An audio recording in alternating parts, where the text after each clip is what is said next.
তো guys finally release হয়ে গেছে পুষ্পা 2 মুভির টিজার। দেখেন ভাই এই টিজারটা কিন্তু রিলিজ হয়েছিল আলু অর্জুনের জন্মদিনের দিন। আর জন্মদিনের দিন ফ্যান্সরা ওনাকে কি গিফট দিবে, উনি উল্টা ফ্যান্সদেরকে গিফট দিয়ে দিল।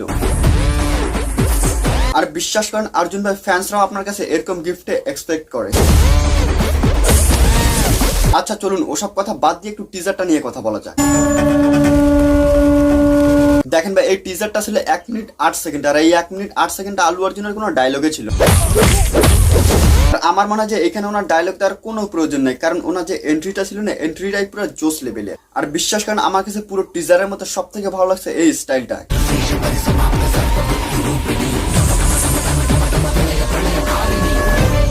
কিভাবে করেন ভাই সব। দেখেন ভাই মানুষ যখন পুষ্পার ফার্স্ট পার্টটা দেখছে না, তখন থেকে এক্সাইটেড ছিল সেকেন্ড পার্টটা দেখার জন্য। আর আই এম শিওর এই টিজারটা দেখার পর ওনাদের এক্সাইটেড আরো বেড়ে গেছে। দেখেন ভাই একটা সিনেমার ট্রেলার বা টিজার রিভিউ করতে গেলে নেগেটিভ এবং পজিটিভ দুইটা সাইড নিয়ে কথা বলতে হয়। বিশ্বাস করেন ভাই এই টিজারে আমি কোনো নেগেটিভ সাইডে খুঁজে পাইলাম না যে কথা বলবো না। মানে আমি কমসে কম এই টিজারটা 20 বারের মতো দেখেছি, তাও কোনো নেগেটিভ সাইড খুঁজে পাই না যে কথা বলবো। দেখেন ভাই একটা সিনেমার টিজার দিয়ে কিন্তু পুরো সিনেমাটা ধারণা করা যায় না যে এই সিনেমাটা কেমন হবে। পুরো সিনেমাটা আসুক তারপর কথা বলা যাবে সিনেমাটা কেমন হয়েছে।